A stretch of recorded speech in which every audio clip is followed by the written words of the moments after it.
Have you ever thought about starting calisthenics and becoming stronger? If you're watching this video, chances are you're already doing it, but perhaps you have a specific goal in mind, like learning a new skill, and you're not just there yet. What do you think is stopping you? Why aren't you there yet? Take a second and try to think about it. Some of you would say, "Oh, I'm not working out for long enough," or "I need to get stronger first." Maybe you're not eating clean or something else. Those are solid reasons, but you know what else is there? There is one reason that is the root of all the others, which, if fixed, can automatically solve everything. It's your desire. I strongly believe that if you actually want something, you'll have it. And I also believe that saying "I don't have time" equals "I don't want it." If you just stay open minded for a second, I promise this can change your life. If you disagree, you can click off and it won't change your life.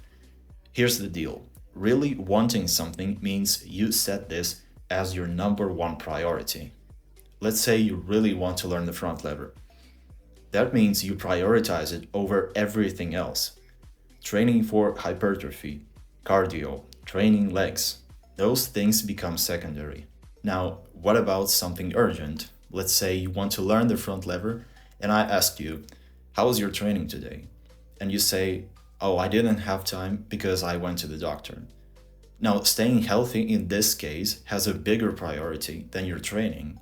You want to stay healthy more because otherwise you wouldn't be able to do the skills, right? In other words, you didn't want to train the front lever on that specific day. So how can this change your life? It's just a wordplay. Well, this was an exception. My main point is this. And remember, I said really want, not just kind of want. Think about how many times you've heard this phrase. "Oh, I really want to start training, but I don't have time." "I really want to find my passion in life, but I just don't have time." Okay then, can we make more time? "Oh, not really, I'm working a job. Then I have to drive home, then I have to go to the grocery store." Okay then, what after that? "Well, then it's too late and I go to bed." Okay, fair enough. What about the weekends? "Well, I have to do the chores." Does it take the whole day? "Well, no, but just gotta relax for a few hours." There it is. You actually do have time. By the way, what do you do before you go to bed? "Well, I watch some YouTube videos." Okay, what if you didn't watch anything, went to bed earlier, woke up earlier, and did a workout? Then the next argument I get hit with is, "But I want to relax." Okay, but don't say that you don't have time. Actually, say whatever you want, I don't really care. But you're not changing anything in your life if you say it. Isn't that the whole point? At the end of the day, I just want to help you get to your goals. Think about something you think you want the most in life, realistically. If you adopted this mindset and you really believe in it, that "I don't have time" equals "I don't want it," then you wouldn't be able to go against it.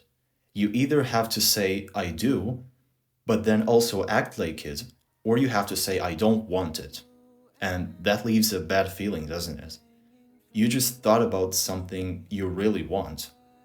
Well, you can no longer say that because you are not acting like it. If you did want it, you would have it already, or at the very least, you would be on track to it. Does it make sense? So, how do you get this desire? Well, unfortunately, it's something I can't just give you. It's gotta come from within you. However, I can try to amplify the desire. Usually, something really inspirational can set this fire up in you, and you're almost a new person overnight. A lot of times, this motivation comes from fiction, actually. But remember that you have to have this spark that not many people have. And then the motivation you get is actually useful. Otherwise, everyone who watches movies and anime would be successful in life. Let's get back to calisthenics now. If you've just started and you want to learn new skills, great. I was in the same position once, and I promise you that there is no better feeling than realizing that you've just mastered the skill. If you have some desire within you and a slight feeling of guilt arises, whenever you get reminded of the fact that you could be training right now, think about this. Just imagine, what if you started 1 year ago? Where would you be right now if you had been training consistently? You have probably seen 1 year transformations online. It's definitely possible to unlock a lot of skills in that time frame, including the front lever. The time will fly by anyway, so why not just do it? Imagine how much your life would improve. You probably can't really imagine this, but I'm telling you it will improve. For example, this was my first ever solid front lever attempt, and I could not have been happier back then. The amount of confidence I gained was insane because after 3 years of trial and error, it all finally paid off. When you're working on something for that long, in those moments of success, all the struggle is worth it. I learned the skill in 3 years, and I'm here to tell you it's possible to do it in 1 year if only I focused on the right things. As a side note, working out and being in a good shape will bring you success in other areas of your life because it's all connected. If you can be consistent in your training, you can be consistent in your work and make progress in anything. That's all I have for today. If you are serious about learning the front lever in less than 1 year, DM me on Instagram. I offer a personalized step-by-step course that will guarantee you results no matter your genetics. The link is below, and I'll see you in the next one.